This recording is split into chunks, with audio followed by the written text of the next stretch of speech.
Oh my God, what the fuck? Does anyone have any questions? Why do you get to pick the name from the box? Because it was my idea. I have a question. Is this legal?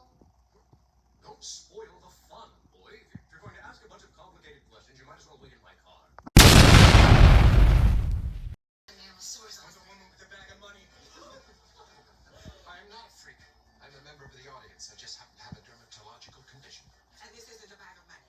These are eligible places.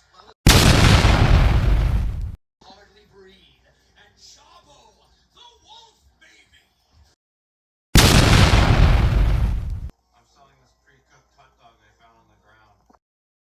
Oh my God, what the fuck?